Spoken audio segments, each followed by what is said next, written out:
I thought I knew my wife completely. We had been married for several years, shared a home, routines, and countless memories. I trusted her implicitly, or at least I thought I did. On the surface, everything seemed fine. We laughed together, shared meals, and navigated life's challenges as a team. I thought our marriage was solid, but sometimes the truth hides in plain sight, and sometimes you hear it when you're not supposed to. It was a quiet evening. I had returned home early from work, expecting the usual greeting, the warmth that comes from being welcomed home by someone you love. Instead, I overheard her on the phone, speaking in a hushed voice.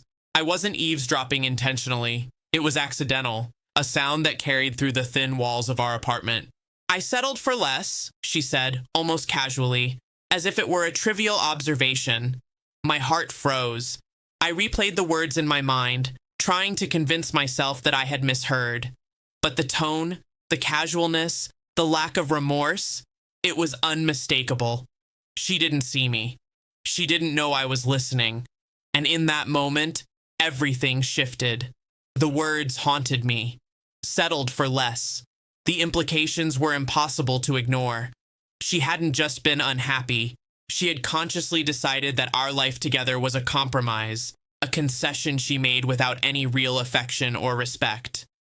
The betrayal wasn't physical, at least not yet. It was emotional, deep, and far more painful. I didn't confront her that night. I didn't yell or storm out. I left quietly, packing a small bag, and walked away into the darkness, leaving a note behind. A simple message saying I needed to find myself, that I couldn't remain in a marriage built on indifference. I vanished from her life, leaving no forwarding address, no phone number, no trace. I needed to disappear entirely, to reclaim my sense of worth and dignity, to survive the betrayal without breaking. Years passed.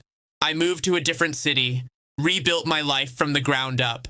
I focused on work, friendships, and passions that I had neglected during the marriage. The pain lingered, of course, but with time, it softened, replaced by resilience and clarity. I learned to trust my instincts, to recognize red flags, and to never ignore words that carry the weight of truth, even when they are said in passing, almost carelessly. Meanwhile, I kept tabs on her from a distance, not out of obsession, but out of curiosity. Social media, mutual friends, the occasional public mention, everything confirmed what I had suspected all along. She had moved on, or at least attempted to, but there was a hollowness to the posts, the carefully curated snapshots of life that seemed polished but lacked depth. She hadn't truly valued what she had lost until it was gone. Years later, I returned, not to confront, not to reclaim, but simply to observe, to witness the life that had once been mine, and see how the story had unfolded. The encounter was unexpected. We crossed paths at a social event, and her face froze when she saw me. There was a flicker of recognition, then confusion, then almost panic as she realized that the man she had dismissed, the man she had claimed to settle for less, had returned, stronger, more confident, and unbothered by the past. I didn't approach her immediately. I let the moment linger, let her see the difference between the man she had taken for granted and the man who had moved forward, who had rebuilt a life she could never touch. There was no anger in my eyes, no accusations, just clarity. I had survived, grown, and emerged from the betrayal unbroken. She tried to speak, to apologize, to explain, but I shook my head gently. There was nothing to explain, nothing to apologize for that could undo the years I had spent reclaiming myself.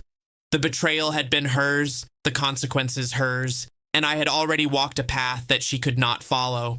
In the following days, I reflected on everything. The overheard words, the years of absence, the quiet victories of rebuilding a life untouched by her indifference.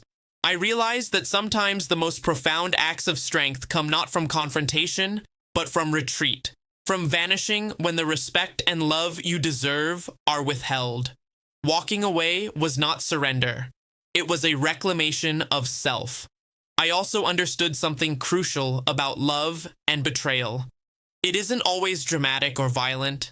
Sometimes it's subtle, a casual remark, a careless phrase that reveals the truth of someone's feelings.